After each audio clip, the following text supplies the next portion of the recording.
লৌহ কপাটের অন্তরালে থাকবার শখ বোধ করি কারোরই নেই, আর সেটা থাকবার কথাও নয়। আর যার নামের পাশে একবার আসামি তকমাটা লেগে যায় প্রলেপের মতো, তাকে সমাজ সহজে মেনে নিতেও পারে না। সামাজিক নিয়ম হয়তো এরকমই। আমরা যতই চেষ্টা করি সমাজের কোনো নির্দিষ্ট পুরাতন নিয়মনীতিকে পরিবর্তন করবার, কিন্তু দুঃখের বিষয় সেটা ঠিক হয়ে ওঠে না। স্বাধীনতা সংগ্রামী বাদে অন্যান্য জেল ফেরত আসামিরা সমাজের যেন জারজ সন্তান। আদতে তাদের সামাজিক পরিচিতিটা অনেক আগেই অস্বীকারের তহবিলে জমা পড়ে গেছে। রন্ধন শিল্পে খুব একটা নিপুণ না হলেও আপাতত নিজেই রেঁধে বেড়ে খাচ্ছি আর খাওয়াচ্ছি আমার বন্ধু সত্যান্বেষী ব্যোমকেশ বক্সীকে। নেহাত এই প্রবল খারাপ সময়ের মধ্য দিয়ে অতিবাহিত হতে হচ্ছে, তাই আমাকেই এখন রন্ধনকর্মীর ভূমিকা পালন করতে হচ্ছে। আসলে আমি আর ব্যোমকেশ এই হ্যারিসন রোডের তেতলা ঘরে বসত গেড়েছি। বেশি দিন হয়তো আমাদের আলাপ নেই, কিন্তু তবু তার মুখে মাঝে মধ্যে তার পুরাতন কেস সম্বন্ধে এবং কিছু নতুন অভিজ্ঞতা সম্বন্ধে জেনে অদ্ভুত ভালো লাগা কাজ করে। আমার একটা ভাবনা আছে, তার এই গোয়েন্দাগিরির উপাখ্যানগুলিকে একটা উপন্যাস কিংবা গদ্যের রূপ দেব। যদিও তার এই গোয়েন্দাগিরি কথাটা শুনলেই ব্যোমকেশ খেপে গিয়ে বলে ওঠে, বারংবার এই গোয়েন্দা শব্দটি ব্যবহার না করলেই কি নয় অজিত? বলেছি না তোমায় আমার এই উপাধি একেবারেই পছন্দ নয়। যাই হোক, ভায়াকে সর্বদা তাই আমায় সত্যান্বেষী বলেই সম্বোধন করতে হবে আপনাদের কাছেও। সকালের রান্না সেরে একটু আয়েশ করছিলাম একটি কাব্য সংকলন পড়তে পড়তে। এমন সময় ব্যোমকেশ আমায় বলল, এই অজিত, তোমার কি এখন লেখালেখির তেমন কাজ নেই নাকি? আমি হেসে জিজ্ঞেস করলাম, কেন বলো তো? না, আসলে আজ একটা কেসের ব্যাপারে আমায় শহর কলকাতায় চক্কর কাটতে হবে, তাই ভাবলাম তোমায় সঙ্গী করে নি। আমি প্রচণ্ড খুশি হয়ে বললাম, তোমার সঙ্গে আমার কেসের সফরে বেরোতে পারবো এটাই আমার কাছে অনেক বড় হে। তা বলো, কি কেস? আরে চলোই না, অতি কৌতূহল ভালো না, সবটা জানতে পারবে, একটু সবুর করো। হ্যাঁ, সবুরে মেওয়া নামক একটি জিনিস ফলে, সেটা ঠিক কথা। ঠিক আছে, চলো তবে। কিন্তু কোথায় যাবে? রথীন চৌধুরীর বাড়ি, ওয়েলিংটন রোডে। চলো, আর দেরি করো না। কথা মতো আমি আর ব্যোমকেশ বেরিয়ে পড়লাম আমাদের গন্তব্যের উদ্দেশ্যে। আজকের আবহাওয়াটা খুব একটা ভালো নয়, তাই অন্যান্য দিন হলে হয়তো হেঁটেই রাস্তাটা পার করা যেত, কিন্তু আজ আমাদের একটা ট্যাক্সি ভাড়া করতেই হলো। ট্যাক্সিতে উঠে ব্যোমকেশকে জিজ্ঞাসা করলাম, কেসের ব্যাপারে খানিক তথ্য তো দেওয়া যেতেই পারে নাকি? সে খানিকটা গম্ভীর গলায় বলল, আমি নিজেও বিশেষ কিছু জানি না, শুধু একজন প্রখ্যাত ব্যবসায়ীর মৃত্যু হয়েছে এতটাই জানি। ও আচ্ছা আচ্ছা, তা উনার নাম কি রথীন চৌধুরী? হ্যাঁ, ভদ্রলোক আজ সকালে গত হয়েছেন। ভোরবেলা উঠে তার ছোট ছেলে দেখেন যে বাবা ছুরি পেটে নিয়ে রক্তের সাগরে শুয়ে আছেন। তখনই সে হইচই লাগিয়ে দেয়। সেখান থেকে পাড়ার লোক থেকে পুলিশ এবং তারপর আমি, তাই আমার পক্ষে এর থেকে বেশি বলা সম্ভব নয়। আচ্ছা, বুঝলাম, পারিবারিক হত্যাচক্র তাহলে। আপাতত সেই দিকেই ইঙ্গিত করা যেতে পারে, নাহলে বাইরের খুনির দ্বারা খুন হলে আমার তদন্তে একটু দীর্ঘায়িত হতে পারে। সে তো বটেই। খোলা জানালা দিয়ে বাইরের হাওয়া খেতে খেতে আমরা গিয়ে পৌঁছলাম আমাদের গন্তব্য, অর্থাৎ রথীন চৌধুরীর বাড়ির সামনে। ভাড়া মিটিয়ে যে বড় বাড়িখানায় প্রবেশ করলাম, সেটাকে একটা শোক সভা বলা চলে। ছড়িয়ে ছিটিয়ে পড়ে বাড়ির লোক পাড়ার লোক কাঁদছেন আর ভদ্রলোকের গুণগান করছেন। মৃত্যুকালে তার বয়স হয়েছিল 81, কিন্তু তাতেও একেবারে দিব্যি হেঁটে চলে বেড়াতেন বলে মানুষের একটু বেশিই দুঃখ হচ্ছে। বাড়ির বসার ঘরে প্রবেশ করতেই এক ভদ্রলোক এগিয়ে এলেন আমাদের দিকে। তার চোখে মুখে ক্লান্তির ছাপ বিদ্যমান। ব্যোমকেশের দিকে এগিয়ে গিয়ে তিনি বললেন, আচ্ছা, আপনি ব্যোমকেশ বক্সী? আজ সকালে নিশ্চয়ই আপনি ফোন করেছিলেন। হ্যাঁ, আসুন ভিতরে, আগে বাবাকে দেখে নিন একবার। আমরা ভদ্রলোকের দেখানো পথে চলতে লাগলাম। একতলার একটি ঘরের বাইরে লোকের বেশি ভিড়। সেটা ঠেলে আরেকটু ঢুকতেই দেখলাম একজন বৃদ্ধ ব্যক্তিকে শুইয়ে রাখা আছে একটা সাদা চাদরের আড়ালে। আশেপাশে ব্যক্তিদের মধ্যে অনেকে কুকড়ে কুকড়ে কাঁদছেন। ব্যোমকেশ আর আমি সেখানে বেশিক্ষণ থামলাম না। সে ভদ্রলোককে বলল, আপনি একটা কাজ করুন, যে ঘরে খুন হয়েছে সেখানে আমায় একটু নিয়ে চলুন। সেখানে তো পুলিশ এখন প্রবেশ করতে দিচ্ছে না। ওই তো অফিসার নাবজেন। বলে সেদিকে এগিয়ে গেলেন তিনি। ব্যোমকেশ দেখলাম হাসি মুখে অফিসারের দিকে এগিয়ে গিয়ে করমর্দন করল। অফিসার হাসি মুখে বললেন, আরে ব্যোমকেশ, অনেকদিন বাদে দেখছি তোমায়। তা এখন কেমন চলছে? এসব ভালোই চলছে, তবে তোমাদের কাজ আর আমাদের কাজের মধ্যে তফাৎ কিন্তু বিশেষ কিছু নেই। তোমাদের সাহায্য ছাড়া যেমন আমার চলে না, তেমন হয়তো এইখানে তোমাদের আমার সাহায্য লাগবে। আরে না না, তুমি নিজে একাই 100। শুধু একটু ডকুমেন্টস ইস্যুতে আমি তোমায় সাহায্য করতে পারি, এই যা। তা বলো, এখানে হঠাৎ কি করে আগমন তোমার? আজ সকালে টেলিফোন পাই বাড়ি থেকে। প্রখ্যাত ব্যবসায়ী হলেও আমি আগে জানতাম না ওনার খ্যাদের বিষয়, তবে বাড়িঘর দেখে খুব একটা কিন্তু মনে হচ্ছে না। যাই হোক, এখন এখান থেকেই খবর পেয়ে তদন্তের কাছে ছুটে আসা। তা বেশ বেশ, তোমার তদন্তের জন্য আমি বাকিদের বলে দিচ্ছি। তবে হ্যাঁ ব্যোমকেশ, সন্দেহ লাগলে কোনো কিছুতে সহজে হাত দিও না, কেমন? এই কথাটা শুনে আমার কেমন যেন একটা অনুভূতি হলো। ব্যোমকেশ কৌতূহলী হয়ে প্রশ্ন করল, কেন বলো তো, কোনো সমস্যা আছে নাকি? না মানে আমাদের অনুমান খুনি হয়তো ভদ্রলোককে পয়জনিং করেছে প্রথমে। যদিও ময়নাতদন্তের রিপোর্ট এখনো আসেনি, তাই কোনোভাবে যদি কিছু প্রমাণ লোপাট হয়ে যায়। আচ্ছা, সেটা কিভাবে বুঝলে? বুঝলাম বলতে, ভদ্রলোকের মুখ থেকে ফেনা বেরিয়েছিল এবং ওনার হাতের শিরার রঙও পরিবর্তন হয়েছিল। বুঝলাম। না না, সেই সব নিয়ে চিন্তামুক্ত থাকতে পারো তুমি। আমি এমন কোনো কাজ করব না যাতে খুনির কোনো সুবিধা হতে পারে। বেশ বেশ বেশ, তবে আমি চললাম, আর আবার পরে দেখা হবে ভাই। এই সন্তোষ, সন্তোষ শোনো একবার। এই বলে একজনের উদ্দেশ্যে উনি হাঁক দিতে দিতে চলে গেলেন। আমি ব্যোমকেশকে ডেকে বললাম, নিশ্চয়ই তোমার পূর্বপরিচিত এই ইন্সপেক্টর। আগেও কয়েকবার এনার সাহায্য নিয়েছি। পুলক বর্মন নাম, খুব ভালো লোক, চৌখোশ নজর, সৎ এবং দাপুটে পুলিশ অফিসার। কিন্তু কথাবার্তায় তেমন দাপট তো অনুভব করলাম না।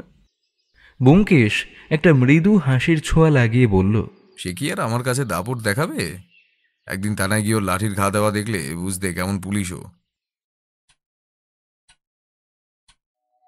ভদ্রলোকের নির্দেশে আমাদের উপরে উঠতে কোনো বাধা প্রদান করল না বাকি পুলিশেরা।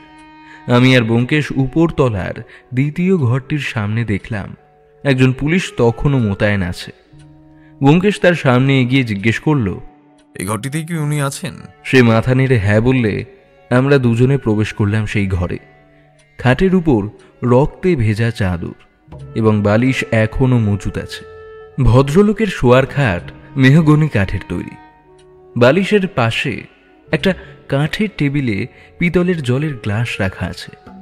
দেওয়ালে কিছু কিছু মহাপুরুষের ছবি টাঙানো, আর কিছু নিজের পূর্বপুরুষদের। দেওয়ালের এক কোণে একটি ঘড়ি আছে। দক্ষিণ দিকের জানালাখানা বন্ধ থাকায় ঘরটা একেবারেই বাতাসহীন। জানালা ভিতর থেকে বন্ধ করাই আছে, অর্থাৎ খুনি বাইরে থেকে এসেছে বলে মনে হয় না। আমি ব্যোমকেশকে জিজ্ঞেস করলাম, ব্যোমকেশ, জানালা যদি পুলিশের কোনো লোক বন্ধ না করে থাকে, তাহলে খুন কিন্তু ঘরের কোনো লোকই করেছে। ব্যোমকেশ একটা মৃদু হাসি দিয়ে বলল, পুলকের কথা শুনে মনে হয় না ওরা কেউ এতে হাত দিয়েছে বলে। আমি ওই বিষয়ে তোমার সঙ্গে একমত, কিন্তু ওটা কি? বলে ব্যোমকেশ এগিয়ে গেল খাটের দিকে। খাটের নিচে টেবিলের পায়ার সঙ্গে একেবারে আড়াল হয়েছিল একটা কালো কারের টুকরো। সম্ভবত কোনো ব্যক্তির পরনে ছিল এটি। সেটাই এখন তার দেহ থেকে বিচ্ছিন্ন হয়ে এখানে এসে পড়েছে। ব্যোমকেশ বিড়বিড় করে বলল, মৃতদেহের বিছানার পাশে কালো কার পড়ে আছে। এটা মোটেও ঠুনকো জিনিস নয়। ভদ্রলোক কি মাদুলি পরতেন? যদি সেটা না হয় তাহলে এটা কার? আমি ব্যঙ্গাত্মক স্বরে বললাম, তোমার বন্ধু পুলক বর্মনের বেশ চৌখস নজর আছে বলেছিলে। সেটাই তো আমারও প্রশ্ন। সেটা এড়িয়ে গেছে হয়তো কোনো ক্রমে। যাই হোক, আশেপাশে আরেকটু দেখতে হবে অজিত। এই বলে ব্যোমকেশ ঘরের চারিদিকে ঘুরে ঘুরে পর্যবেক্ষণ করতে লাগলো। তার চোখের মনি মাঝে মাঝে জ্বলে উঠল যেন। বুঝতে পারলাম হয়তো তার চোখে আরও কিছু নজরে এসেছে। একটা বইয়ের তাক রয়েছে ঘরের পশ্চিমের দেওয়ালে। সেখানে হাতড়ে হাতড়ে দেখতে দেখতে হঠাৎ একটা বই সে বের করে দেখতে লাগলো উল্টে পাল্টে। আমি এগিয়ে গিয়ে বললাম, ভদ্রলোক দেশীয় মাইথোলজি নিয়ে আগ্রহী ছিলেন, বইপত্রের বেশিরভাগ সেই বিষয়েরই। শুধুমাত্র এইটা সবার থেকে অন্যরকম। বইটা পুরেও গেছে দেখছি। দেখলাম বইটার বিষয়বস্তু হলো বৈজ্ঞানিক পদ্ধতিতে খুনের রকম ফের। ব্যোমকেশ বইটা উল্টে পাল্টে বেশ গম্ভীর গলায় মন্তব্য করলো, বইটা বেশ তথ্য সমৃদ্ধ ছিল অজিত। এখন এটার অবশিষ্ট অংশটা স্টাডি করে দেখতে হবে এই খুনের সঙ্গে বইয়ের কোনো খুনের পদ্ধতির মিল আছে কিনা। যদিও বইয়ের অনেকটাই পুড়ে গেছে। সেই জন্যে তো বইটি নিয়ে যেতে হবে এখান থেকে। নিচে পুলককে বলে সেই রকমই ব্যবস্থা করছি। আচ্ছা চলো এবার এই ঘর থেকে বেরোনো যাক। আমি আর ব্যোমকেশ নিচতলায় নেমে দেখলাম রথীনবাবুর দেহ নিয়ে পরিবার যাত্রা শুরু করেছে শ্মশানের উদ্দেশ্যে। ব্যোমকেশ এবার পুলকবাবুর থেকে পারমিশন চেয়ে বইটি নিজের কাছে নিয়ে রাখল। বুঝলে অজিত, এখন আর এখানে থেকে কোনো কাজ হবে না। আগামীকাল এসে না হয় বিস্তারিত জানা যাবে পরিবারের সকলের থেকে। সেই ভালো। রান্নাবান্না করে খাওয়াটাই হয়নি, সকাল থেকে কিছুই পেটে পড়েনি। চলো বাড়ির উদ্দেশ্যে রওনা দেওয়া যাক। আমরা দুজনে ভদ্রলোকের বাড়ি থেকে বেরিয়ে আমাদের বাড়ির উদ্দেশ্যে রওনা দিলাম। বাড়ির বাইরে একটি রক্তশূন্য মুখ দেখে ব্যোমকেশ কিছুক্ষণের জন্য থেমে গেল। একজন বছর 40-এর লোক, পোশাক আশাক দেখে চাকর গোছের লোক বলেই মনে হয়। তার দিকে এক দৃষ্টে তাকিয়ে রইল সে কিছুক্ষণ। লোকটার চোখে মুখে বিষণ্ণতা যেন এক তীব্র যন্ত্রণার সৃষ্টি করেছে।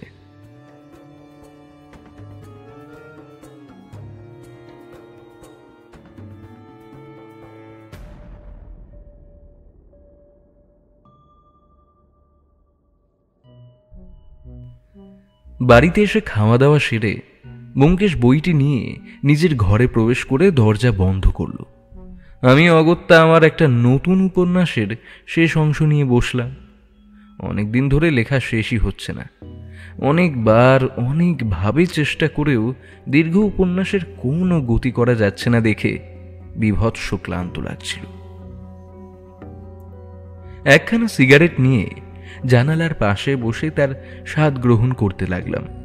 এমন সময় কানে এসে পৌঁছল একটা পদশব্দ।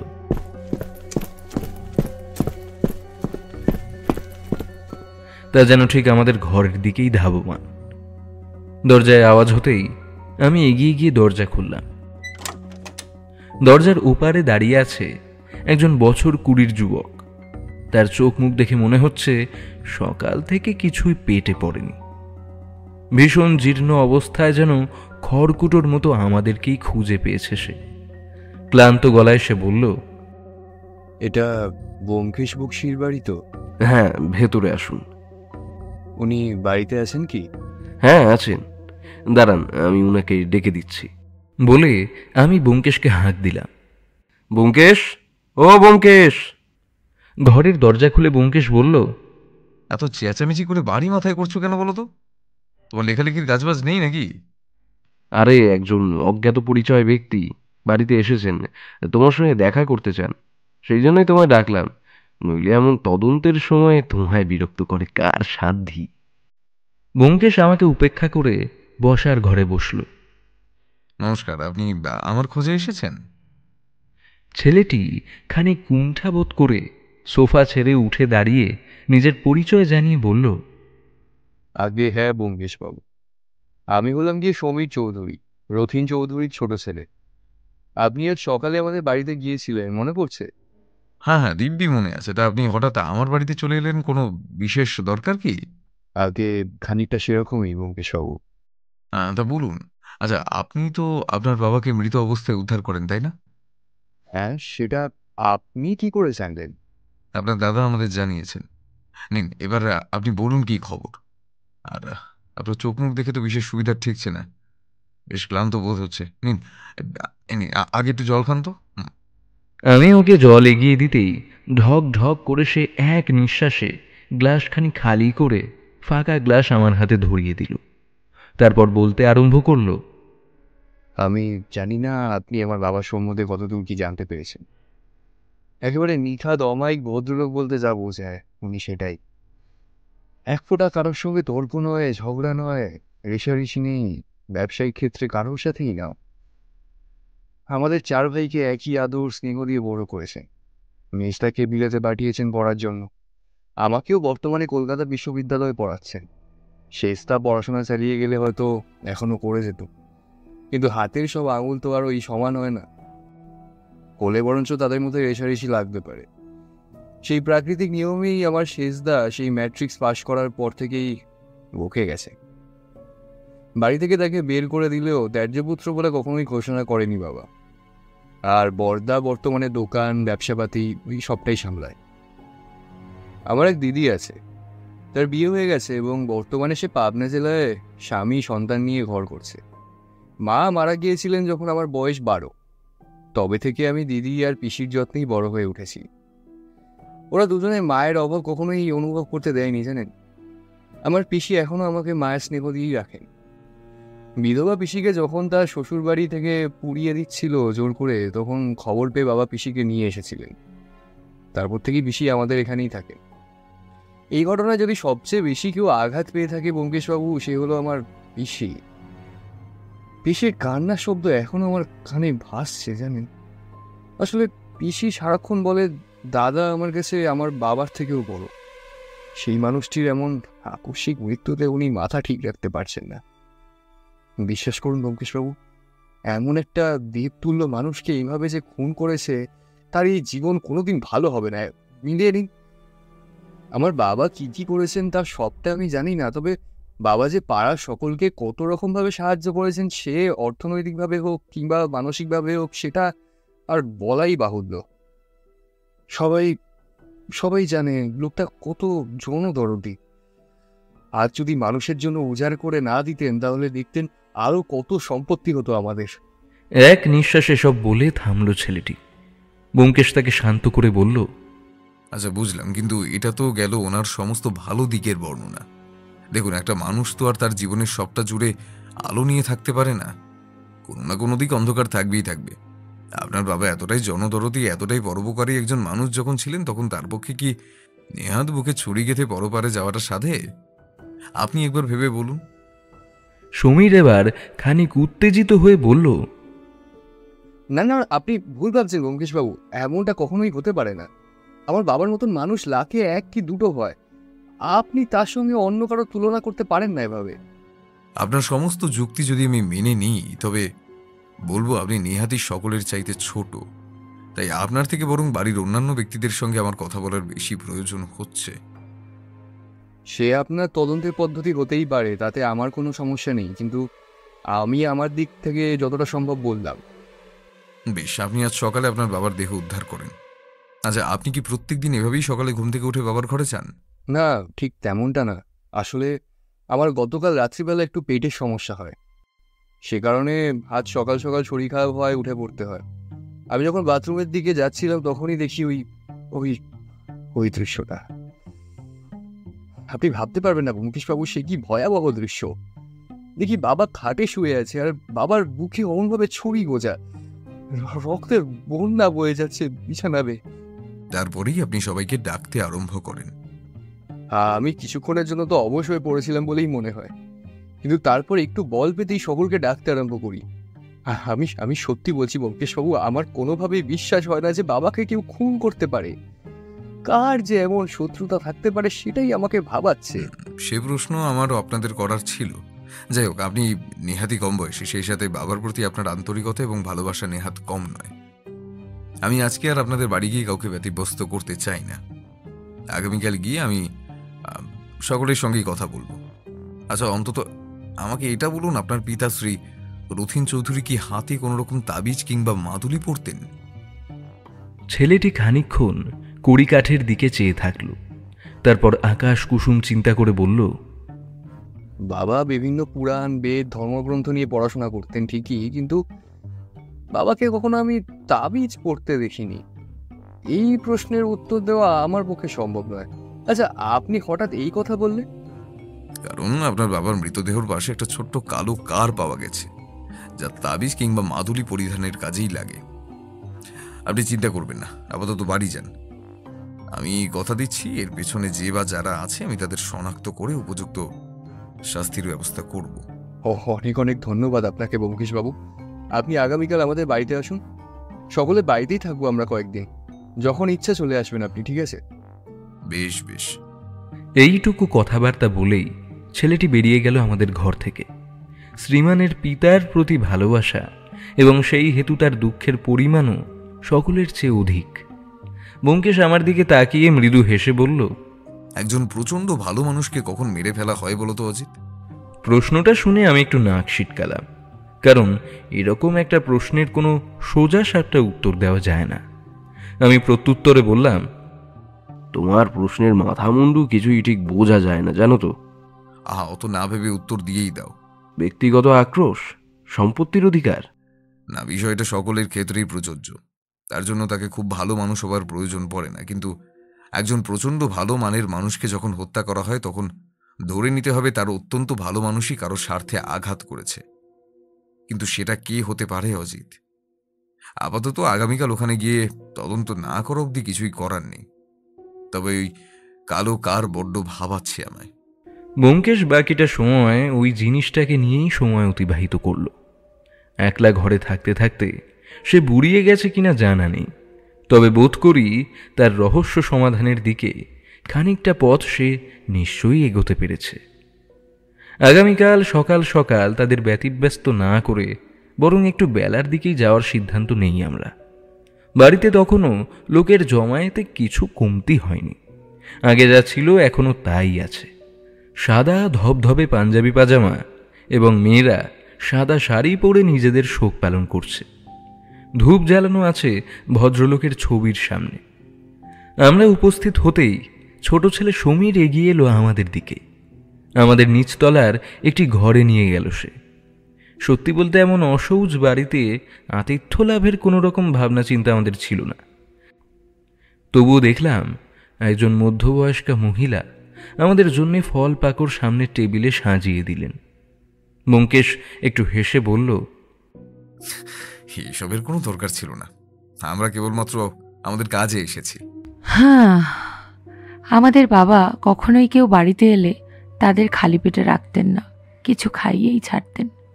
আপনারা তারই মৃত্যুর তদন্ত করে এসে খালি মুখে থাকবেন এমন তো আর হতে পারে না, তাই না ব্যোমকেশবাবু? এরপর সম্ভবত আর কিছুই বলা যায় না, তাই আমরা দুজনে চুপচাপ একটা দুটো করে ফল মুখে পুড়ে নিতে লাগলাম। আগের দিন এক ঝলক আমরা রথীনবাবুর বড় ছেলেকে দেখেছিলাম। তিনি আমাদের পাশে একটি চেয়ার দখল করে বসলেন। তারপর মৃদু হেসে বললেন, হ্যাঁ, নমস্কার, আমি সুবিনয় চৌধুরী। গতকাল আপনার সঙ্গে বিশেষ কথাবার্তা হয়নি, তবে আশা করি আজকে আপনি আপনার তদন্ত করতে পারেন বিনা বাধায়। তদন্তের ক্ষেত্রে কোনো বাধাই আমার কাছে বাধা নয় সুবিনয়বাবু। আজ গতকালের চেয়ে খুব কম লোক আছে বলে মনে হয় না, ফলে পরিস্থিতিতে রকমফের হয়নি বলেই অনুমান করি। এবার আপনি বলুন, আপনার কি কারো প্রতি সন্দেহ হয় যে আপনার বাবার মতো একজন ভালো মানুষের সঙ্গে এহেন কাজ করতে পারে? দেখুন, সন্দেহ তো হয় না কারোর উপরেই, কারণ সকলেই এই বাড়ির সঙ্গে অঙ্গাঙ্গিভাবে জড়িত আছেন। পিসি বাবার সারাক্ষণ খেয়াল রাখত, এবং অন্যান্য চাকর বাকররাও আমাদের থেকে অনেক বয়স্ক। বাবার কাছে ওরা অনেক দিন ধরে কাজ করছে। এখন ওদের সন্দেহ করাটা... কথাটা সম্পূর্ণ শেষ করতে পারলেন না সুবিনয়বাবু। তার কথার স্রোতে বাদ দিল তার বিবেক। ব্যোমকেশ বলল, বাড়ির অন্যান্য সকলের সঙ্গেও কথাটা বলা জরুরি, যদি সুযোগ পাওয়া যেত। হ্যাঁ, নিশ্চয়ই, আপনি বসুন এখানে, আমি বাড়ির সকলকেই নিয়ে আসছি। বেশ বেশ। এরপর আমাদের বেশিক্ষণ অপেক্ষা না করিয়ে রথীনবাবুর বিধবা বোন, অর্থাৎ যিনি সর্বক্ষণ খেয়াল রাখতেন রথীনবাবুর, তিনি এলেন। ভদ্রমহিলার মুখ চোখ দেখে তার প্রতি করুণা হয়। সম্ভবত দাদার মৃত্যু শোক তাকে পাথর বানিয়ে দিয়েছে। মনের মধ্যে তবু অসংখ্য পাথর চাপা দিয়ে আজ আমাদের সামনে এসে বসেছেন তিনি, এটাই হয়তো অনেক। ভদ্রমহিলার চামড়া কুঁচকে গেছে বয়সের ভারে। হাতের বিভিন্ন জায়গায় কাল শিটে দাগ স্পষ্ট। বৃদ্ধা মহিলা কান্নার ভারে নুইয়ে পড়েছেন। তিনি আমাদের সামনে প্রায় ভেঙে পড়লেন এহেন পরিস্থিতিতে। ব্যোমকেশবাবু, আপনি আপনি দয়া করে আমার দাদার খুনিকে খুঁজে বের করুন। সে যেই হোক না কেন, তাকে আমি ফাঁসির দড়িতে ঝুলতে দেখতে চাই। আপনি শান্ত হন, এভাবে উত্তেজিত হবেন না। আপনার শারীরিক অবস্থা বিশেষ ভালো বোধ হচ্ছে না। আর ভালো বোধ হয়ে কি হবে বলুন তো? জীবনে জীবনে এই নিয়ে দুবার পিতৃবিয়োগ সহ্য করতে হচ্ছে আমায়। এ কি কম দুর্দশার কথা? আমার তো মনে হয় এবার আমায় কেন টেনে নেন না ঈশ্বর। আপনার দাদাকেও ঈশ্বর টেনে নিতে চাননি, বরং বলতে পারেন কেউ তাকে পরপারে যাওয়ার ফেরিতে বসিয়ে দিয়েছিল। আচ্ছা, আপনার কি কারোর প্রতি সন্দেহ হয়? মানে ধরুন, এই কদিন ধরে কারোর সঙ্গে তার মনোমালিন্য হয়েছে, কিংবা ঝগড়া বিবাদ? ভদ্রমহিলা বেশ খানিকক্ষণ নিজের ভুরু দুটিকে সপ্তমে চড়িয়ে ভাবলেন। তারপর মৃদু স্বরে বললেন, ঝগড়া, কোলাহল, তর্কাতর্কি এসব আমার দাদার স্বভাবের মধ্যেই পড়ে না। এমন সৌমকান্তি মানুষের মতধারার সঙ্গে বিবাদ করে কার সাধ্য? তবুও যদি আপনার কারোর প্রতি সন্দেহ হয়ে থাকে একান্তই। সন্দেহ বিশেষ হয় না, তবে তবে একটা কথা কি জানেন তো ব্যোমকেশবাবু? হ্যাঁ, বলুন। আমাদের এক চাকর আছে, শিবু। ওই শিবু কিন্তু একজন জেল ফেরত আসামি। নিজের আপন ভাইকে মেরে জেলে গিয়েছিল ওই বেটা। এখন সেই লোক যদি আমার দাদাকে... বলে মুখে কাপড় চাপা দিয়ে কান্নায় ভেঙে পড়লেন তিনি। আমরা তাকে শান্ত করার বৃথা চেষ্টায় অবতীর্ণ হলাম আরেকবার। ব্যোমকেশ তাকে কিছুক্ষণের বিরতি দিয়ে বলল, আপনি আপনার দাদার সর্বক্ষণের সঙ্গী ছিলেন। আপনাকে এই তদন্তে সবচেয়ে বেশি দরকার। আপনি কি বলতে পারবেন আপনার দাদা মৃত্যুর পূর্বে কোনো উইল করে গিয়েছিলেন কিনা? ভদ্রমহিলা একটু ভাবলেন, তারপর বললেন, উইল? না না, আমার তো সেসব কিছু মনে পড়ছে না। তবে একজন উকিলের সঙ্গে আমার দাদার মাঝে মধ্যে কথাবার্তা চলতো। লোকটা আসতো মাঝে মাঝে আমাদের বাড়িতে, কি সব আলোচনা করতো ওরা দুজনে মিলে। আচ্ছা, বেশ বেশ, আমি ওনার সঙ্গে একটু কথাবার্তা বলতে চাই। যাই হোক, আপাতত আরেকটি তথ্য আপনার কাছ থেকে জানার প্রয়োজন আছে। সেটা হলো, আপনার দাদা কি হাতে বা কোমরে কালো কার পরতেন? কার? না না, দাদা এরকম কিছু কোনোদিন পড়েছে বলে তো আমার মনে নেই। বাড়ির অন্য কেউ? দেখুন, চাকর বাকর হলে তো সেটা আমি বলতে পারবো না। তবে আমাদের বাড়ির লোকেদের কেউ এরকম কোন রকম কুসংস্কারে বিশ্বাসী নয়। আচ্ছা, ধন্যবাদ। আপাতত আপনাদের শিবু নামক চাকরটির সঙ্গে কথা বলতে হবে। সে কি আছে? হ্যাঁ, আমি পাঠিয়ে দিচ্ছি। শিবু, এই শিবু, কই গেলি রে? এদিকে আয়। বলে ভদ্রমহিলা চলে গেলেন ঘরের বাইরে। আমরা এখনো অবধি তদন্তের যে পর্যায়ে অবধি পৌঁছেছি, তাতেই রথিন ঘোষ নামক ভদ্রলোকের কারো হাতে মৃত্যু হওয়ার কথাই নয়। এমন বাগবিতণ্ডাহীন, অমায়িক, পরোপকারী ভদ্রলোকের কপালেই যদি ছুরিকাঘাতে মৃত্যু লেখা থাকে, তাহলে আমাদের মতো মানুষের এই বেঈমানের দুনিয়ায় বেঁচে থাকা ঢের কঠিন জিনিস বটে। ফলপা করে একটু ভাগ বসিয়ে পেটকে সাময়িক ভর্তি করছিলাম, কিন্তু ব্যোমকেশ এখনো একটিবারের জন্যেও তাতে হাত অবধি দেয়নি। সে যেন ভাবনার মহাসাগরে এখন অবগাহন করতেই ব্যস্ত হয়ে রয়েছে। এদিকে আমি যে ফলাহার করেই যাচ্ছি, তার সেদিকে কোনো খেয়ালই নেই। এক দৃষ্টে দরজার দিকে তাকিয়ে সে শিবুর অপেক্ষায় মৃগমান হয়ে রয়েছে। আমি তাকে একটু ধাক্কা মেরে বললাম, আশা করি পাতের দিকে একটু নজর দেবেন আপনি সত্যান্বেষী। তখন থেকে দরজার দিকে তাকিয়ে কি আকাশ কুসুম ভাবছো বলো দেখি? ব্যোমকেশ একটু তন্দ্রা ভেঙে বলল, ভেবেছি তো অনেক কিছুই, কিন্তু মেলাতে পারছি না। এই তো কেউ ঘরে আসছে বলেই মনে হচ্ছে। আমাদের দীর্ঘ অপেক্ষার অবসান ঘটিয়ে ঘরে প্রবেশ করলেন শিবু। এই লোকটিকেই আমরা গতকাল বাইরে বসে থাকতে দেখেছিলাম বিষণ্ণ মুখে। লোকটির চোখে মুখে ভয়ের ভাব এখন স্পষ্ট। একটি ময়লা শতছিন্ন পাঞ্জাবি আর সঙ্গে একটা বাদামি হয়ে আসা পাজামা পরে আছেন তিনি। একটা লম্বা হাই তুলে তিনি আমাদের সামনে এসে বসলেন। ব্যোমকেশ তাকে জিজ্ঞাসা করল, নমস্কার, আমি সত্যান্বেষী ব্যোমকেশ বক্সী। আপনার দাদাবাবুর মৃত্যুর তদন্তে আমি নিযুক্ত হয়েছি। আপনার আসতে দেরি হলো কেন? অনেক কাপড় জামা ছিল বুঝি? তিনি একটু চমকিত হয়ে নিজের অনেকক্ষণ জলে ভিজে ঈষৎ ফুলে থাকা হাতটা পাঞ্জাবির পকেটে ঢুকিয়ে বললেন, হ্যাঁ, ঠিকই ধরেছেন আপনি। জামা কাপড় আজ একটু বেশি ছিল। আচ্ছা, বুঝলাম। রথীনবাবুর মৃত্যুর সময় আপনি কোথায় ছিলেন? আমি তো আমি ঠিক ঘুমাচ্ছিলাম বাবু। ছোটবাবু চিৎকার শুনেই সঙ্গে সঙ্গে ছুটে এসেছিলাম, আর তারপর দেখি এই অবস্থা। আচ্ছা, আপনার সঙ্গে রথীনবাবুর কেমন সম্পর্ক ছিল?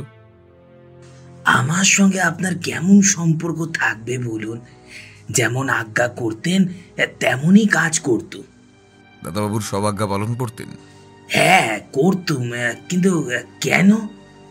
আচ্ছা, দাদাবাবুর কি গত কয়েকদিনে কোনো রকম সহজাত পার্থক্য দেখেছিলেন? মানে অতর্কিতে রেগে যাওয়া, কারোর প্রতি ক্ষুব্ধ হয়ে যাওয়া কোনো কাজে? না না দাদা বাবু, অমন স্বভাব কখনোই ছিল না। বরং অমন ভালো মানুষ আমি আমার এই জীবনে কখনো দেখিনি। তবু একটু মনে করার চেষ্টা করুন তো। দাঁড়ান, একটা কথা আপনাকে বলতে পারি।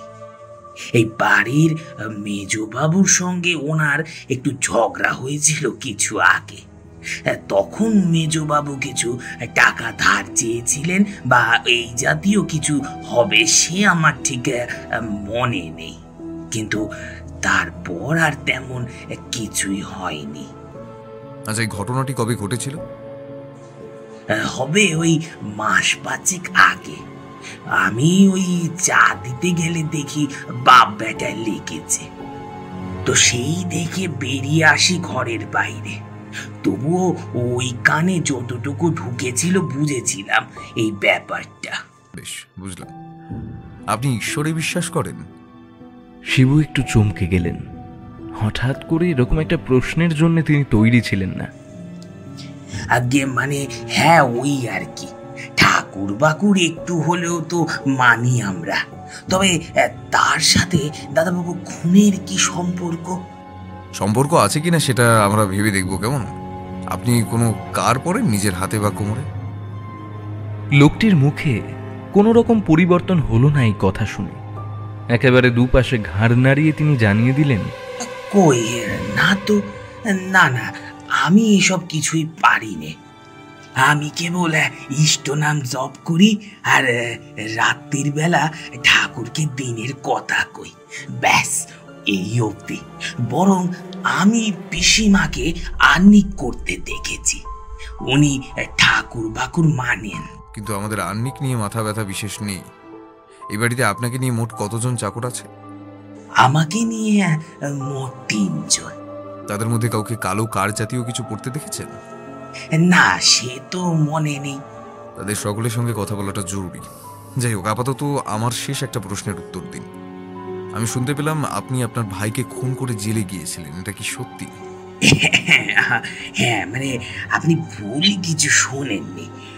আমি আমার ভাইকে মেরেছিলাম, তবে তার সঙ্গে এই খুনের কোনো যোগ নেই। আমার ভাইয়ের সঙ্গে আমার একটা অন্য জিনিস নিয়ে ঝগড়া লাগে। কি জিনিস? জমি। আগে হ্যাঁ, জমির মালিকানা নিয়ে আমাদের মধ্যে ব্যাপক ঝামেলা লেগেছিল। শেষমেশ আমার মাথা ঠিক ছিল না, করুল ওর গলায় চালিয়ে দিই। বুঝতে পারিনি, বিশ্বাস করুন, যে এরকম একটা কাণ্ড বাঁধিয়ে ফেলবো। কিন্তু আমার কোপের আঘাতে বেশিক্ষণ সে টিকতে পারেনি। তারপর থানা, পুলিশ, জেল ঘুরে আজ এখানে।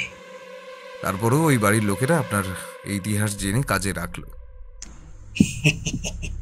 হ্যাঁ, দাদাবাবু কাজে রেখেছিলেন আমায়, আর বাকিরা আজও মেনে নিতে পারেনি আমাকে। অনেকেই ভাবেন আমার মধ্যে এখনো কোনো কুমতলব আছে। সংশোধনাগারে সংশোধিত হয়েছেন? হ্যাঁ হ্যাঁ, হয়েছি স্যার। আর আগের মতো মাথা গরম হয় না। চোখের সামনে অনেক কিছু ঘটতে দেখলেও আজ শক্ত পাথরের মতো সবটা দেখি শুনি, কিন্তু কিচ্ছু বলি না। কেমন ঘটেছে আপনার চোখের সামনে? হ্যাঁ, ও না, কিছু না। আপনি বসুন, আমি বাকিদের ডেকে দিচ্ছি। আর হ্যাঁ, একসময় আসামি ছিলাম বলে আমাকে আবার দোষের ভাগিদার যদি ভাবেন, তাহলে বলবো ভুল ভাবছেন। এইটুকু বলে শিবু উঠে চলে গেলেন। তার চোখে মুখে শেষ কথাটি বলার সময় এক অদ্ভুত দৃঢ়তা লক্ষ্য করেছি। আমি ব্যোমকেশকে বললাম, লোকটা বড্ড অদ্ভুত, তাই না? ব্যোমকেশ একটা সিগারেট ধরিয়ে বলল, আশ্চর্যজনক বটে, তবে একটা জিনিস আমায় বড্ড ভাবাচ্ছে যেন অজিত। কি? কিছু না, পরে বলছি। বলে পরবর্তী ব্যক্তিকে জিজ্ঞাসাবাদ শুরু করলো ব্যোমকেশ। বাকি দুজন চাকরের সঙ্গে কথা বলে খুব একটা সুবিধে করা গেল না।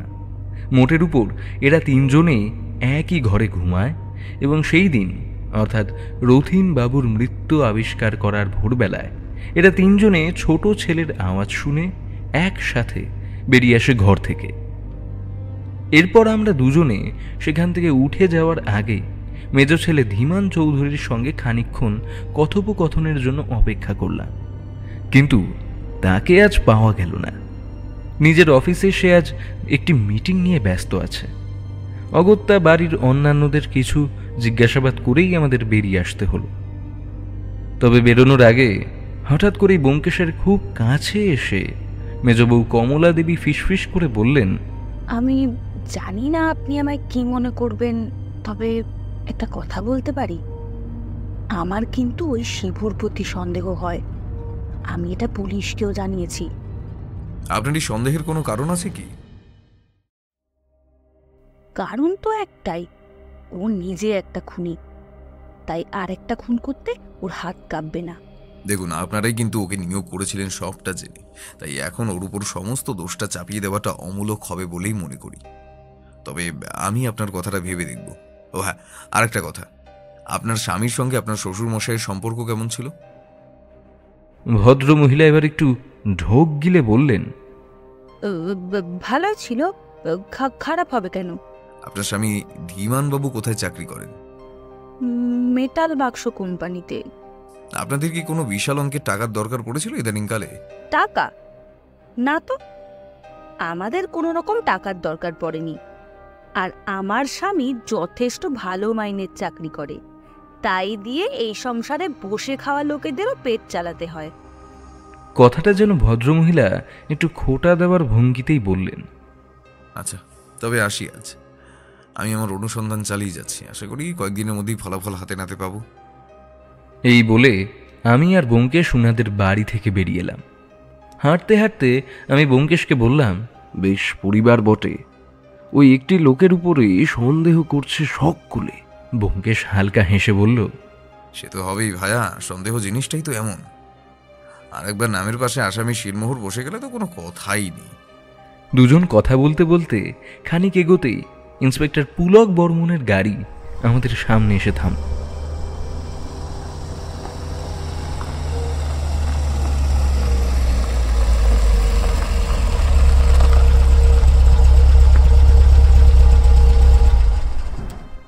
আরে ব্যোমকেশ, কোথায় যাচ্ছ? ওই বাড়িতে গেছিলে নাকি? আগে ঠিকই ধরেছ পুলক, তুমিও কি ওইদিকেই? হ্যাঁ ভায়া। ময়নাতদন্তের রিপোর্ট পাওয়া গেল? যা সন্দেহ করেছিলাম একেবারে তাই হয়েছে। ভদ্রলোককে পয়জনিং করা হয়েছিল প্রথমে, তবে তার কাজ শুরু হতেই বুকে ছুরি মারা হয়েছিল। যাই হোক, তুমি বলো, কোনো সমাধান পেলে? না, সমাধান পাইনি ঠিকই, তবে তদন্তের একটা ছক কষতে পেরেছি। যেমন? যেমন যে খুনি সে খুব চালাক চতুর ব্যক্তি বলে মনে হয় না। খুব একটা শিক্ষিত না হলেও অবাক হব না, কারণ যে বিষ দিয়ে তাকে মারবার পরিকল্পনা করা হয়েছিল সে বিষের উপর খুনির খুব একটা আস্থা ছিল না, তাই সঙ্গে সঙ্গে ছুরি চালিয়ে মৃত্যুটা একেবারে নিশ্চিত করতে চেয়েছিল। অর্থাৎ এই খুনের সঙ্গে দুজন ব্যক্তি জড়িয়ে আছে, এক যে খুন করেছে এবং দুই যে বিষ দিয়েছে। আচ্ছা, মার্ডার ওয়েপেন থেকে কিছু জানা গেল? না ভাইয়া, ওই ছুরির বাঁট একেবারে ক্লিন, কোনো রকম ফিঙ্গারপ্রিন্ট পাওয়া যায়নি। খুনি বুদ্ধি ধারণ করে বটে। ওই পিতলের গ্লাসে কোনো রকম বিষ পাওয়া গেছে? না না, সে গুড়ে বালি। আপাতত বিষের কোনো রকম উৎস খুঁজে পাওয়াই মুশকিল হয়ে পড়েছে দেখছি। বিষ দিয়ে যে মৃত্যু ঘটানো সম্ভব ছিল, সেই মৃত্যু ছুরি দিয়ে নিশ্চিত করতে চাওয়ার মধ্যে একটা অজ্ঞতা আছে। যে ব্যক্তির নির্দেশে এই খুন হয়েছে তিনি কিন্তু এই বিষয়ে খুব একটা খুশি হননি, কারণ তিনি চাননি খুনটা এভাবে সকলের চোখে ধরা পড়ুক। হয়তো বৃদ্ধ মানুষের মৃত্যুতে সকলে ব্যাপারটা নিয়ে অতটা মাথা ঘামাতো না, কিন্তু ছুরিকাঘাতে মৃত্যু হলে ব্যাপারটা নিয়ে বেশ হইচই পড়ে যাবে, যেটা মূল খুনি কখনোই চাননি। তাহলে তাদের মধ্যে একটা বিরোধ সৃষ্টি হবে, কিন্তু এই দুজন আসলে কারা সেটা আমায় বেশ ভাবাচ্ছে পুলক। ভাবনাটা আমারও হচ্ছে। আচ্ছা ব্যোমকেশ, কোনো জিনিস কি পাওয়া গেছিল ক্রাইম স্পটে? এই দেখো, ভুলে গেছি এই কালো কারের সুতোটির কথা। এই জিনিসটি আমি গতকাল উদ্ধার করেছিলাম ক্রাইম স্পট থেকে। এই দেখো একবার। বলে ব্যোমকেশ পুলক বাবুর হাতে তুলে দিল জিনিসটি। তিনি খানিকক্ষণ সেটা দেখে বললেন, হ্যাঁ বুঝলে, মনে হচ্ছে এটা কারো পরনে ছিল। মাদুলি বা লকেট কিংবা তাবিজ জাতীয় জিনিস হতে পারে। আমিও সেদিকেই হারছি, কিন্তু এই বাড়ির কেউ এরকম কোনো জিনিস পড়েন না। চাকর বাকরের মধ্যে কেউ? না, আপাতত কেউ পড়ে বলে স্বীকার করলো না। স্ট্রেঞ্জ। এই ব্যোমকেশ, তবে জিনিসটা আমায় দাও, আমি দেখি কোনো রকম ফাঁক খুঁজে বার করতে পারি কিনা। দূর, এরকম একটা বিশ্রী কেসে জড়িয়ে পড়ে মাথাটা একেবারে খারাপ হয়ে যাচ্ছে তোমার। কখন খেয়েছো সে খেয়াল কি আছে? ব্যোমকেশকে আমার দেওয়া এরকম বকাঝকা একেবারেই কাজে দেয় না জানি, তবুও বন্ধুর অনিয়মে তো আর সায় দিতে পারি না।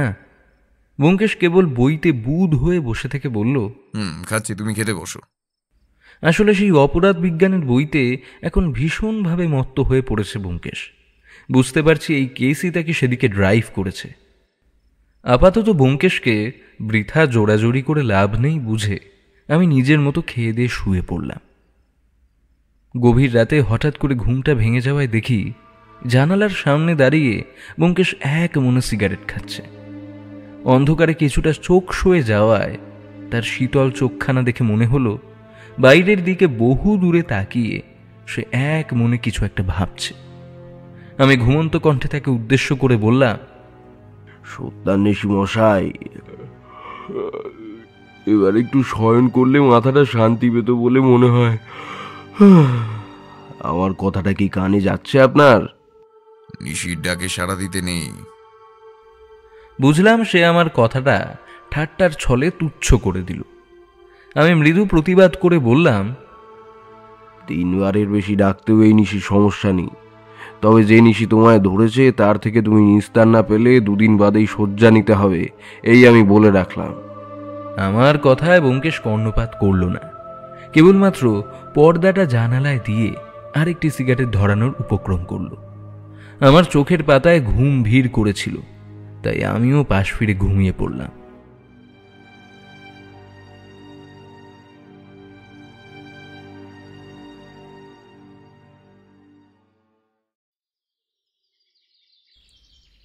পরদিন ভোরবেলা সকাল সকাল উঠে দেখি আমার আগে ব্যোমকেশ উঠে পড়েছে। আজকে সকালের জলখাবার সে নিজেই বানিয়ে নিয়েছে দেখে বেশ আমোদ পেলাম। একেই যা আবহাওয়া, তার মধ্যে উনুনের ধারে কাঁচ থেকে একটু রেহাই পেলেই মন্দ কি। ব্যোমকেশ খেতে বসে আমাকে বলল, বুঝলে অজিত, এই খেয়ে দিয়ে আমি একটু বেরোতে হবে, তুমি একটু ঘরের দিকটা সামনে রেখো। হ্যাঁ, বারে, আমি কি বাদ পড়ে যাব নাকি তোমার এই সফরে? বাদ তোমায় দিতে বিশেষ মন চাইছে না, তবে আমি চাই কয়েকটা জিনিস আমি নিজে করি। আজ একবার রথীন চৌধুরীর উকিলের সঙ্গে কথা বলতে যেতে হবে। আমার মনে হয় সেখান থেকে কিছু পেলেও পেতে পারি। আর ওনার মেজ ছেলের সঙ্গে তো কথা বলা হলো না, একবার তার সাথেও কথাবার্তা সেরে আসবো ভাবছি। দেখি সময় সুযোগ করে কখন কিভাবে হয় সবটা। তবে চিন্তা করো না, দুপুরে আমার আসতে যদি বিলম্ব হয় তবে নিজের খাবারটা খেয়ে নিও। আশা করি সন্ধ্যাবেলায় এই অপরাধের জবনিকা পতন হবে। এ যে ভারী আনন্দের খবর। কিন্তু তুমি এই সমগ্র কাজটা করলে কিভাবে বলো তো? মানে আমার ধারণার মধ্যেই এলো না কখন তুমি চক্রব্যূহতে জড়িয়ে পড়লে, আবার কখন সেখান থেকে বেরিয়ে এলে। একবার যদি একটু খুলে বলো। হ্যাঁ হ্যাঁ, সে তো বলবো নিশ্চয়ই, তবে এখনো আমি চক্রব্যূহ থেকে সম্পূর্ণরূপে বেরিয়েছি সে কথা বলা ভুল। আপাতত আজকে সকালের খানা তল্লাশিতে যদি কোনো কিছু হাতে আসে তাহলেই কেবলমাত্র আমি সিদ্ধান্তে উপনীত হতে পারি, বুঝলে বন্ধুবর? ব্যোমকেশ খেয়ে দিয়ে বেরিয়ে যেতেই আমি ঘরদোর একটু পরিষ্কার করে নিলাম। এমনিতে নিজের স্টাডির জায়গাটা বড্ড অগোছালো করে রেখেছে সে। তাছাড়াও আমার উপন্যাস লেখার কাজটা এখনো অসমাপ্ত হয়ে রয়েছে। মোটামুটি আজ সকাল থেকে দুদিক থেকেই ব্যোমকেশ আমায় যে ছুটি দিল সেটাকে বেশ ভালোভাবে কাজে লাগাতে হবে আমায়। ব্যোমকেশ যখন বলেছে তখনও নিশ্চয়ই এই অপরাধীকে খুঁজে বের করে ফেলেছে ইতিমধ্যে। এখন কেবলমাত্র সময়ের অপেক্ষা। সারা সকাল ব্যোমকেশের কোনো পাত্তা নেই। এমনকি দুপুরবেলায় আমি নিজেই নিজের খাবার খেয়ে শুয়ে পড়লাম। দরজায় প্রবল কড়া নাড়ার শব্দ শুনে ঘুমটা ভাঙল আমার। দেখি ব্যোমকেশ বেশ জোরে জোরে দরজায় প্রহার করতে আরম্ভ করেছে। দরজা ভেঙে ডাকাতের মতো ঢুকবে নাকি? আরে দাঁড়াও, আসছি বলে দরজা খুলতেই হুড়মুড়িয়ে প্রবেশ করলো সে। আমাকে হাঁপাতে হাঁপাতে বলল, একটা সাংঘাতিক ভুল হয়ে গেছে অজিত, তাড়াতাড়ি পাজামা গলিয়ে নাও, বেরোতে হবে আমাদের, নিচে ট্যাক্সি দাঁড় করিয়ে এসেছি। আমি এই কথা শুনে পুনরায় ওকে আর জিজ্ঞাসা করলাম না কি বা কেন এসব বৃত্তান্ত। শুধুমাত্র ওর আজ্ঞা মতো পা জামা গলিয়েই বেরিয়ে পড়লাম। হন্তদন্ত হয়ে আমরা ট্যাক্সিতে উঠতেই ব্যোমকেশ চালককে ওয়েলিংটন রোডের দিকে যাওয়ার আদেশ দিল। আমি এবার তাকে জিজ্ঞেস করলাম, বলো তো ভাইয়া, সারাদিন কি কি করলে? সংক্ষেপে বলি শোনো। প্রথমে উকিলের কাছে গিয়ে জানতে পারি রথীন ঘোষ নাকি বেশ অনেকদিন ধরে একটি উইল করার কথা বলে রেখেছিলেন ওনাকে, কিন্তু কোনো এক পারিবারিক কারণে সেটা তৈরিতে বিলম্ব হচ্ছিল। তাই মৃত্যুর পূর্বে কোনো রকম উইল তৈরি না করেই তিনি পরপারে চলে যান। তবে উকিলবাবু এটুকু জানালেন ভদ্রলোক নাকি একটা আশ্রমে নিজের সম্পত্তির অর্ধেক পরিমাণ বিলিয়ে দেবেন বলে সিদ্ধান্ত নিয়েছিলেন এবং বাকি অর্ধেকের 20% দেবেন তার বোনকে। তবে ওনার ব্যবসাপাতি যেমনভাবে বড় এবং ছোট ছেলে সামলে যাচ্ছিল তারা সেভাবেই সামলে যাবে। আচ্ছা, বেশ ভালো মানুষ ছিলেন বটে। নিজের সন্তানের চেয়ে আশ্রমে বিলিয়ে দেওয়ার ব্যাপারে বেশি চিন্তাশীল ছিলেন। ওই যে বললাম না তোমায়, খুব একটা ভালো কাজ করতে গিয়েই ওনার মৃত্যু হয়েছে। আচ্ছা, এটা না হয় বুঝলাম, কিন্তু কি সাংঘাতিক ঘটনা ঘটেছে সেটাই তো বললে না। ঘটনাটা হচ্ছে চাকরদের মধ্যে একজন রামু, তার কাছ থেকে কালো কারের অংশ পাওয়া গেছে। তার জিনিসপত্র ঘেটে পুলক এবং পুলিশেরা উদ্ধার করেছে কিছু তাবিজ এবং মাদুলি, যেটা তাকে খুনি হিসেবে প্রমাণ করবার জন্য যথেষ্ট। এবং ওই রামু মূলত বাড়ির রান্নাবান্না দেখাশোনা করত। সে কখনোই রথীনবাবুর ঘরে যেত না, তাই তার উপরে সন্দেহটা দৃঢ় হয়েছে। আর রান্নাবান্নার সঙ্গে যেহেতু সে যুক্ত ছিল, তাই বিষ প্রয়োগ করে খাবার তৈরি করা তার পক্ষে কঠিন কাজ ছিল না। এইসব কিছু মিলিয়ে ওই রামুকেই পুলিশ অ্যারেস্ট করেছে। ব্যাপারটা কিন্তু ঠিক ঠিক মিলে যাচ্ছে এবারে। কিন্তু ব্যোমকেশ, তুমি বলেছিলে দুজনের কথা। আমার কথাকে অগ্রাহ্য করে সামনে পাওয়া প্রমাণকে পুলিশ বেছে নেবে তাতে সন্দেহ কি? কিন্তু ব্যাপারটা হচ্ছে পুলিশ এখন একটা গুরুত্বপূর্ণ জিনিস জানে না, যেটা আমি আজকেই জানতে পেরেছি। তাই নাকি? কি সেই জিনিস? রহস্য না করে আমাকে অন্তত বলো। বলছি, দাঁড়াও। আপাতত নাট্যমঞ্চের দিকে অগ্রসর হওয়া যাক, সেখানে না হয় সবার সঙ্গে তুমিও জেনে যাবে।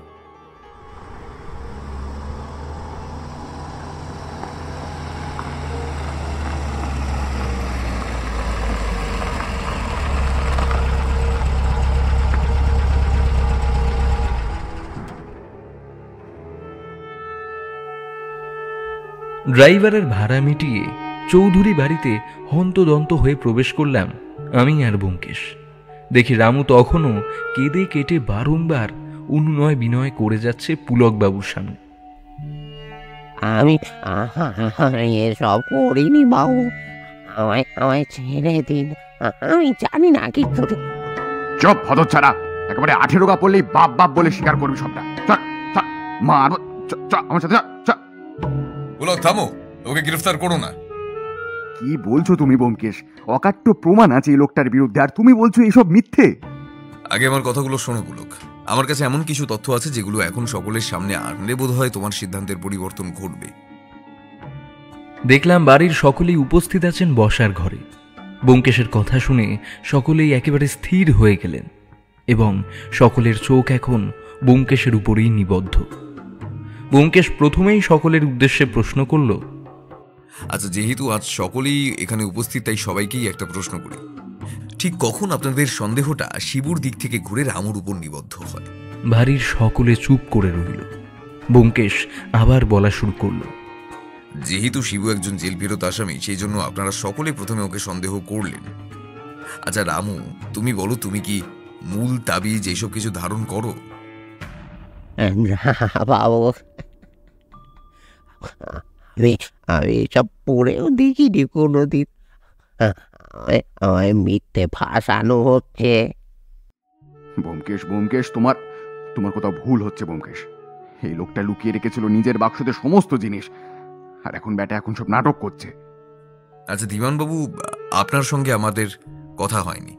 আপনার অফিসে এখন খুব চাপ পড়েছে নাকি? ধীমানবাবুর মুখটা আমরা আগে কখনো দেখিনি। যেহেতু বাকি সকলের মুখ আগেই দেখা, তাই তাকে আলাদা করে শনাক্ত করতে বিশেষ অসুবিধা হলো না। তিনি বললেন, মানে ওই আর কি, হ্যাঁ, আপনার সঙ্গে কথা বলা হয়নি। আপনি যদি কিছু বলতে চান বলতে পারেন, আমায় কোনো সমস্যা নেই।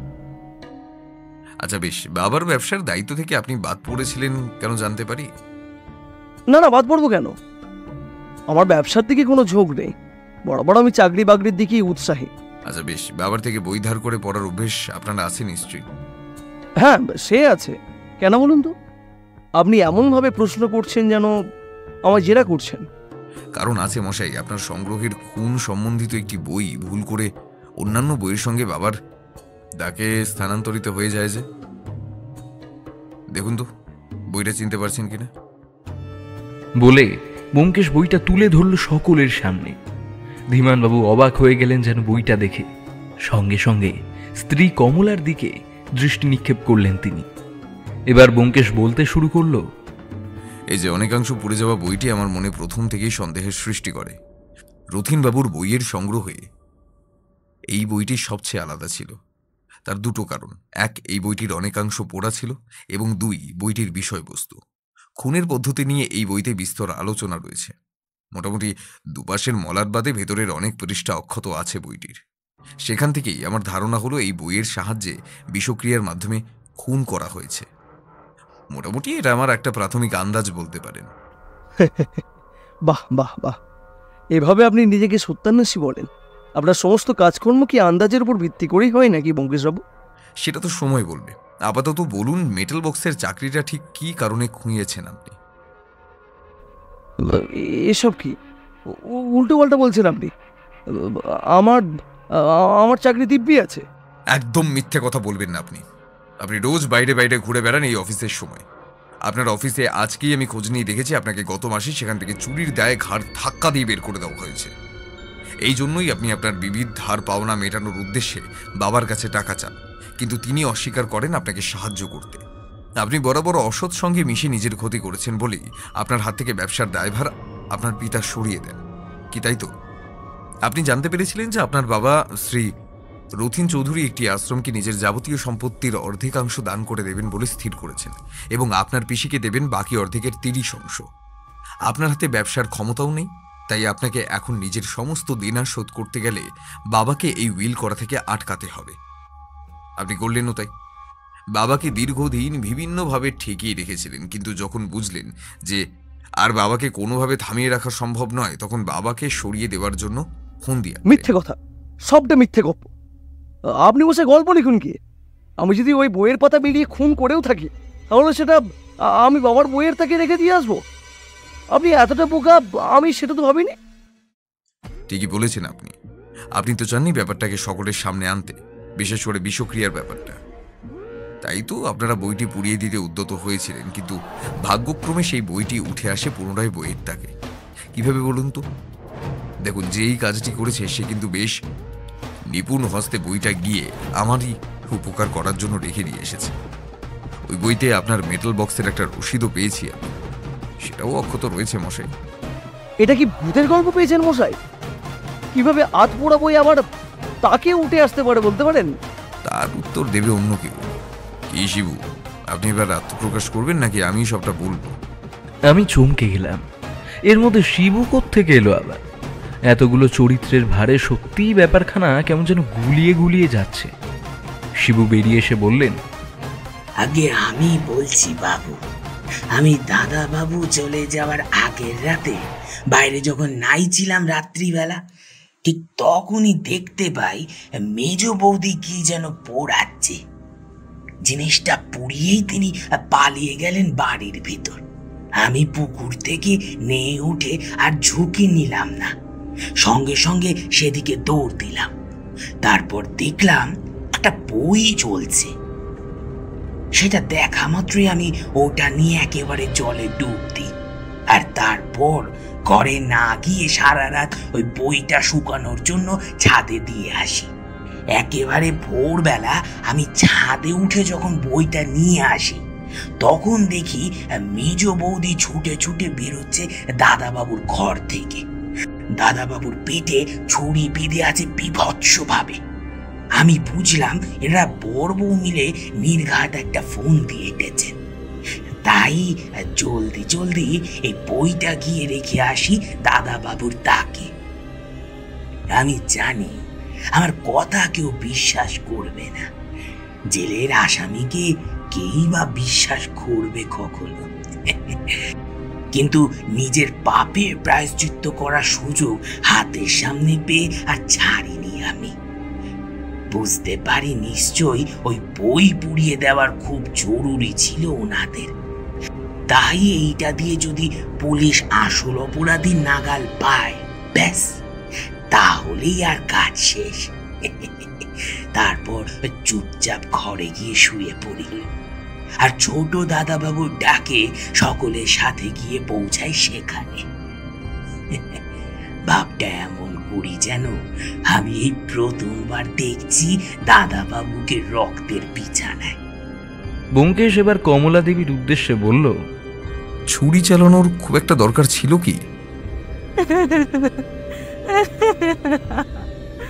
আমি বের দিতেই বাবা আমার দিকে হা করে চেয়েছিলেন। আমি তখন বাধ্য হয়ে আর বলতে পারলেন না তিনি, কেঁদে দিলেন সকলের সামনে। ধীমানবাবু স্বীকার করলেন ওই স্থানে কালো কার ফেলে আসার সিদ্ধান্ত উনারই ছিল। এর মাধ্যমে পুলিশকে ব্যতিব্যস্ত করে দেওয়ার একটা ছক কষেছিলেন তিনি, কিন্তু তারা বুঝতে পারেননি তাদের আড়ালে লুকিয়ে লুকিয়ে সবটা দেখে ফেলে শিবু। ফলে এই যাবতীয় নাটকের মোড় ঘুরিয়ে দেয় সে।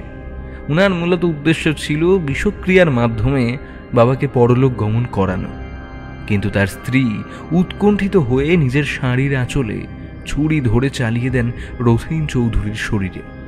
তারপর ব্যাপারটার বিভৎসতায় ভয় পেয়ে সেই স্থান পরিত্যাগ করেন। ব্যোমকেশ পুলকবাবুকে বলল, তাহলে এখানেই আপাতত আমার কাজ শেষ পুলক।